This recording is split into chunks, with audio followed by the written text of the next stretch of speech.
Shalom. Selamat berjumpa dengan saya kembali pada saat ini. Saya bersyukur dan bersukacita bisa bersama-sama Bapak Ibu sekalian. Mari kita akan belajar dari firman Tuhan. Saudara, firman Tuhan pada saat ini akan saya beri judul, Maukah Engkau Merdeka? Kalau besok kita akan merayakan Hari Kemerdekaan bangsa kita Indonesia.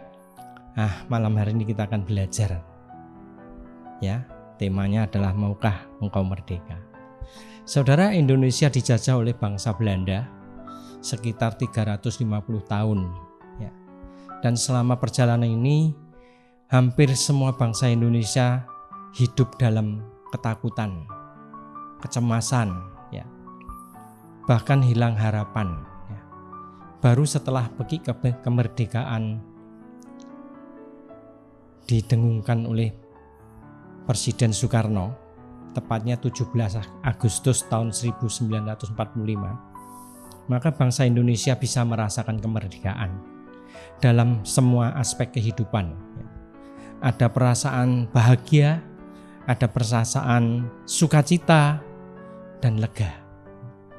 Nah, demikian juga peristiwa di Yohanes 5 ayat 1-8, di mana orang yang lumpuh selama 38 tahun dibelenggu oleh penyakitnya dan benar-benar hilang harapan untuk bisa sembuh.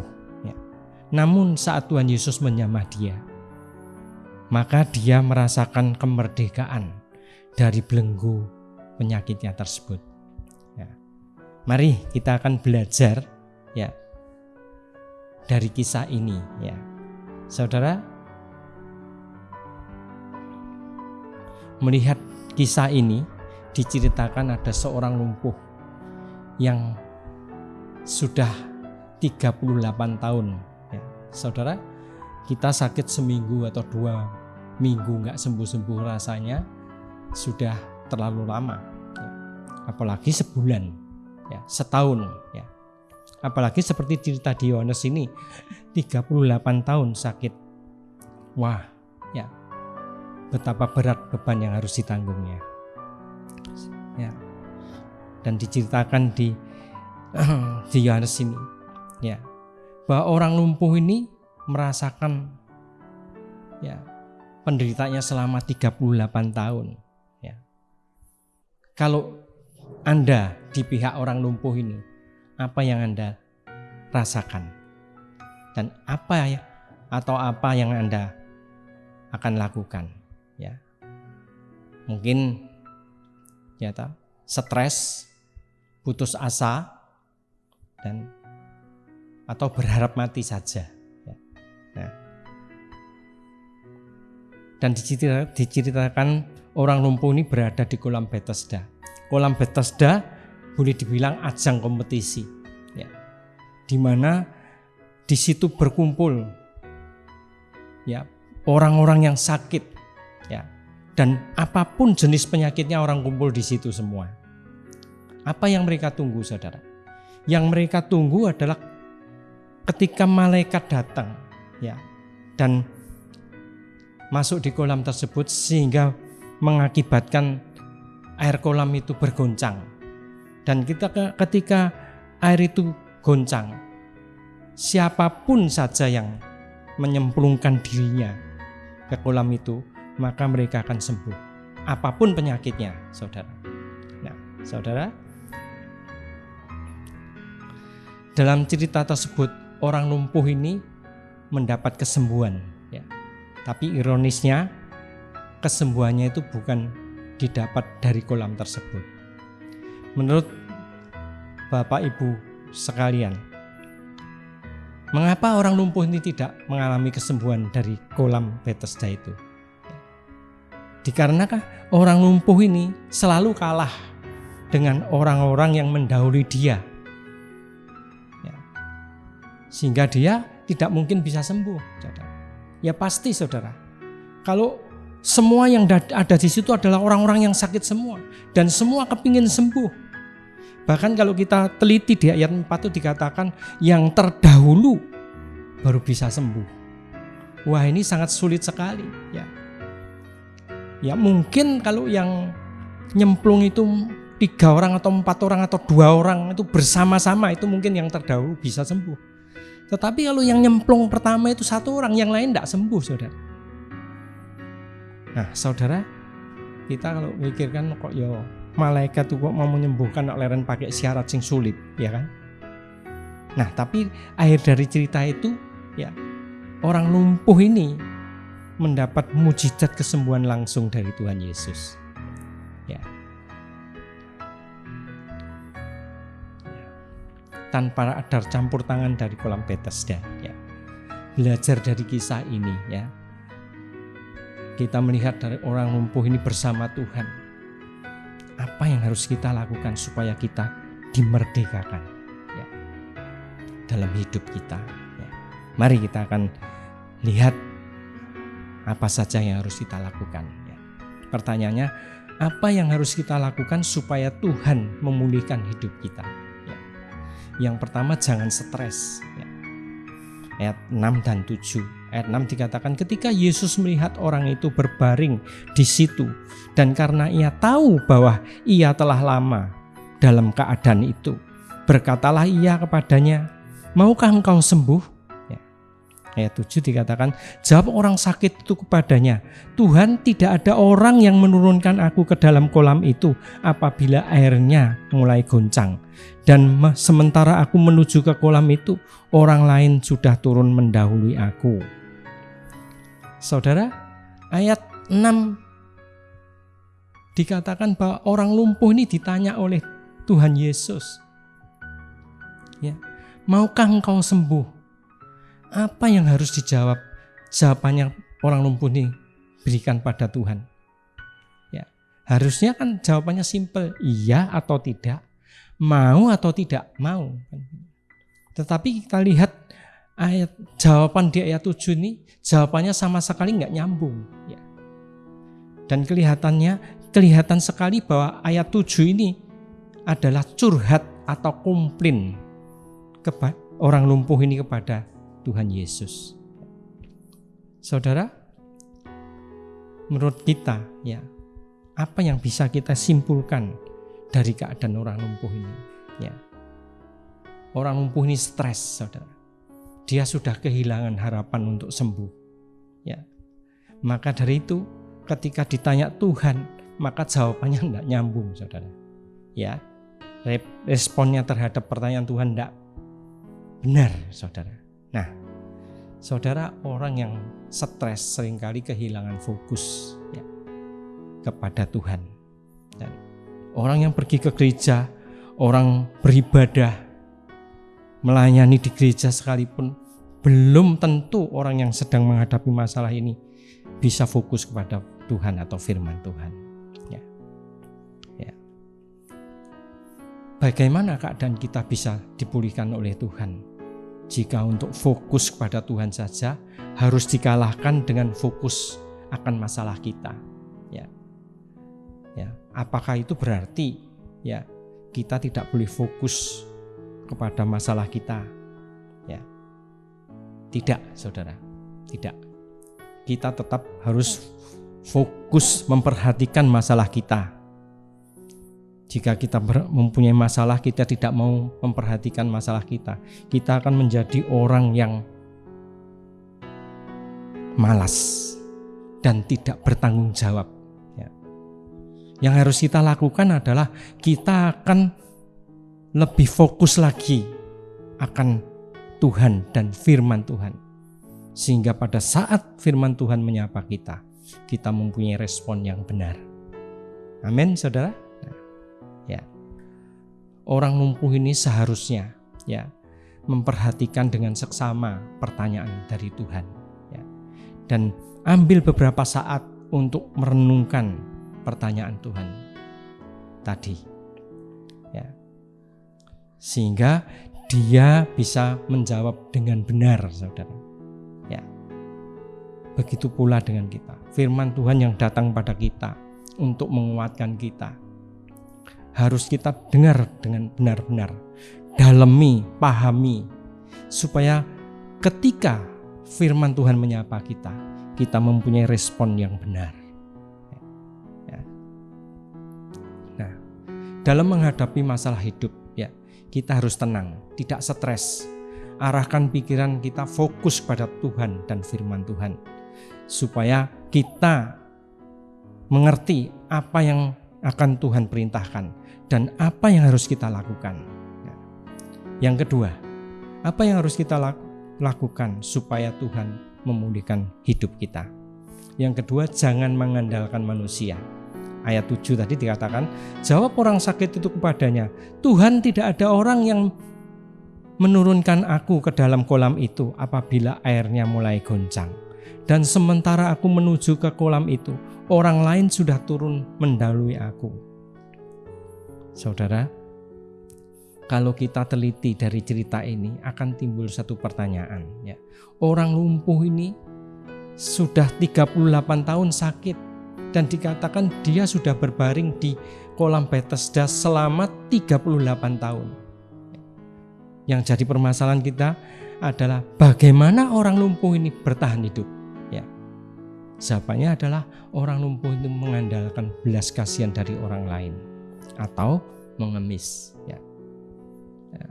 Kalau kita lihat dari ayat 7 tadi, itu kelihatan sekali bahwa orang lumpuh ini sangat mengharapkan pertolongan dari orang supaya dia mendapat kesembuhan. Ya. Ya. Itu sebabnya saat Tuhan Yesus bertanya dia tentang kesembuhan, ya, dia tidak menggubris sama sekali pertanyaan Tuhan Yesus. Ya. Ya. Dalam menghadapi tantangan hidup, seringkali kita mencari jalan ke sana kemari untuk minta pertolongan kepada siapa saja, tetapi ujung-ujungnya kita gagal.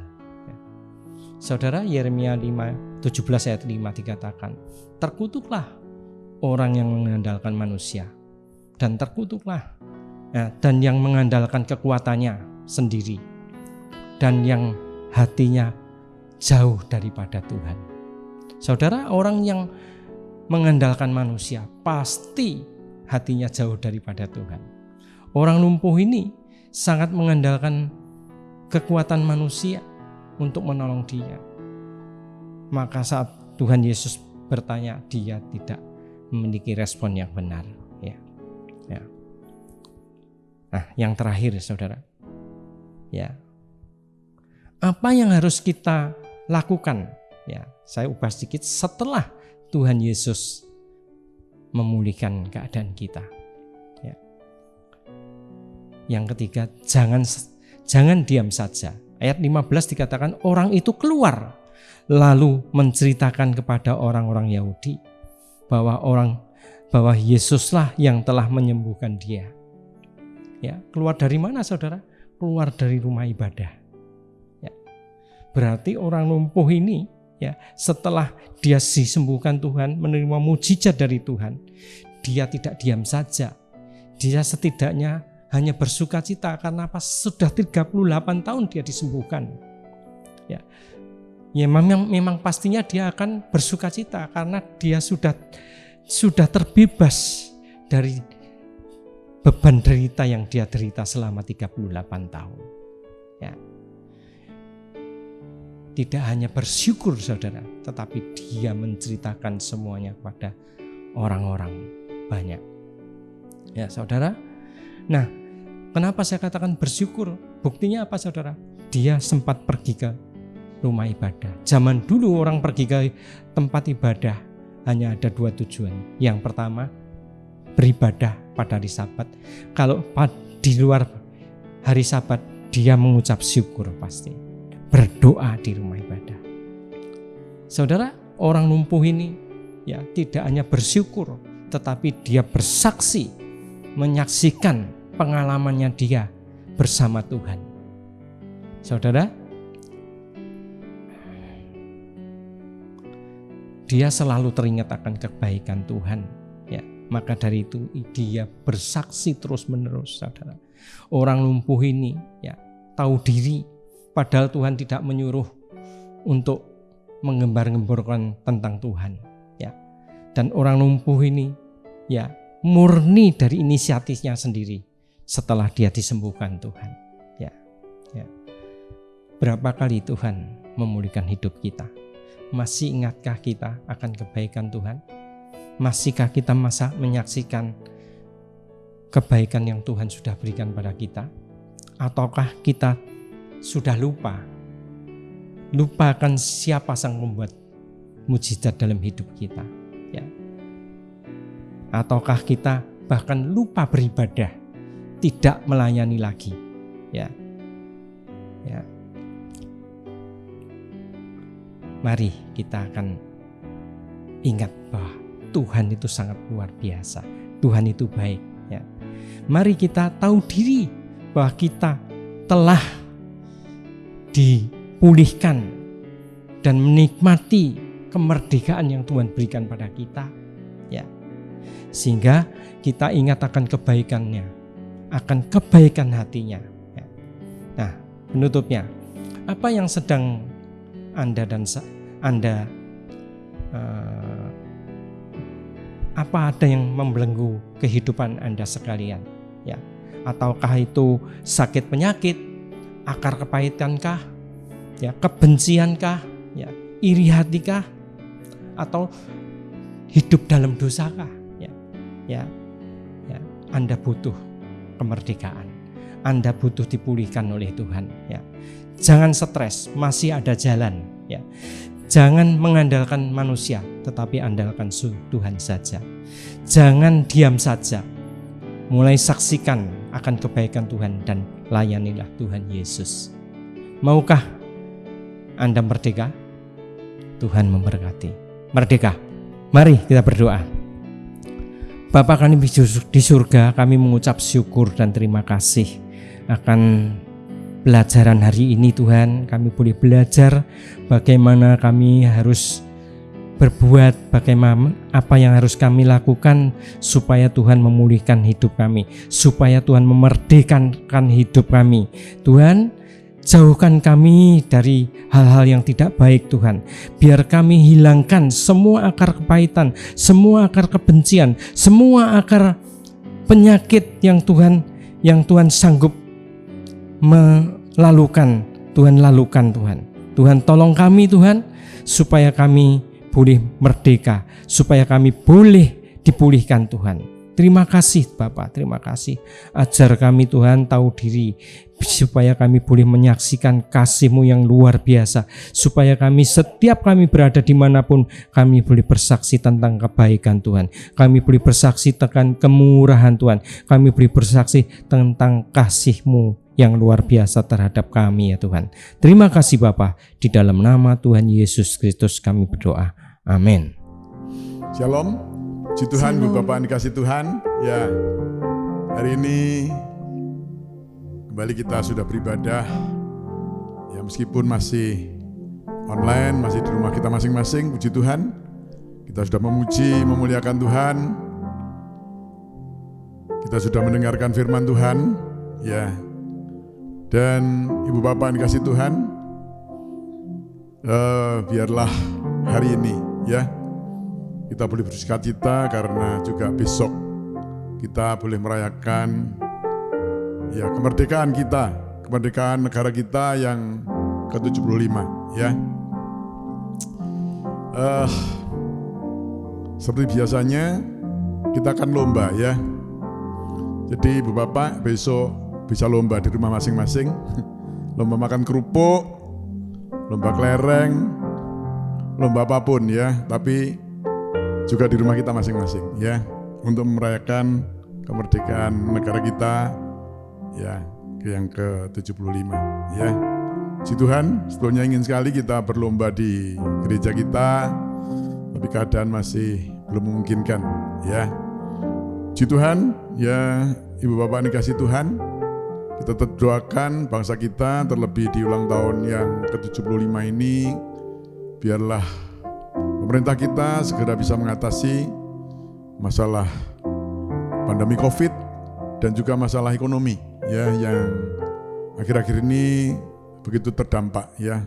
Berdoa untuk kita semuanya, biarlah pandemi COVID ini juga tidak menimpa kita semuanya. Dan kita berdoa kiranya di dalam masa yang kurang baik ini, anak-anak Tuhan kita semuanya tetap bisa eksis di dalam kehidupan kita sehari-hari. Ya, puji Tuhan, tidak ada pengumuman yang lain.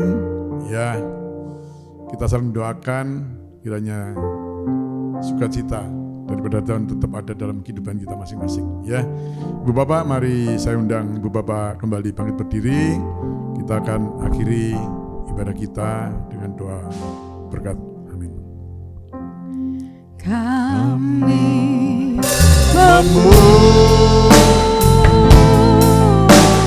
kebesaran-Mu,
Bapa dalam surga, kembali kami naikkan syukur dan terima kasih Tuhan atas selesainya ibadah pada hari ini Tuhan.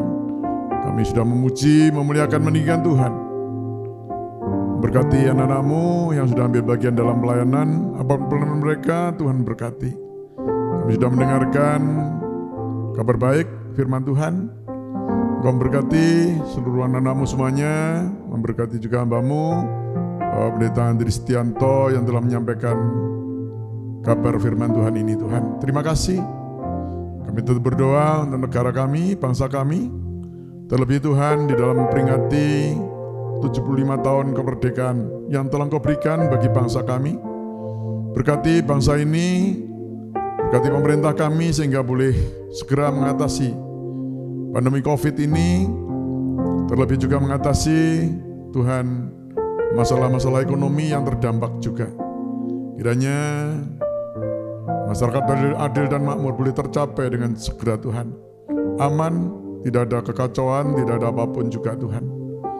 Terima kasih, oleh karena itu berkati Bapak Presiden, Wakil Presiden sampai aparat yang terendah. Tuhan memberkati. Terima kasih, dan juga berdoa untuk seluruh umat-Mu, domba-domba-Mu. Tuhan berkati mereka, kesehatan mereka, usaha, pekerjaan, anak-anak yang masih juga belajar online, berikan semangat Tuhan. Para guru berikan hikmat untuk mengajar online dengan sebaik-baiknya. Terima kasih Bapa dalam surga. Tuhan, kami juga berdoa, Tuhan untuk gereja-Mu, meskipun masih online, kiranya boleh tetap menjadi berkat bagi banyak orang Tuhan. Terima kasih, saatnya juga sebentar kami akan mengakhiri ibadah kami. Sebelumnya kami mohon kiranya Tuhan turunkan berkat-Mu atas kami. Oleh karena itu Ibu Bapak sudah dikasih Tuhan, mari kita angkat kedua tangan kita akhiri ibadah kita dengan berkat daripada Tuhan. Ibu Bapak saudara dikasih Tuhan, terimalah berkat damai sejahtera dari Bapa di surga, kasih sayang dari Putra yang tunggal Tuhan kami Yesus Kristus, juga persekutuan Allah Roh Kudus menyertai memberkati rumah tangga saudara, Amin. memberkati kesehatan saudara, Amin. memberkati usaha pekerjaan saudara, Amin. memberkati pendidikan seluruh keluarga saudara, Amin. dan memberkati pelayanan saudara. Amin. Hari ini, besok, bahkan sampai selama-lamanya. Demi nama Tuhan Yesus kami berdoa dan kami ucap syukur. Haleluya. Amin.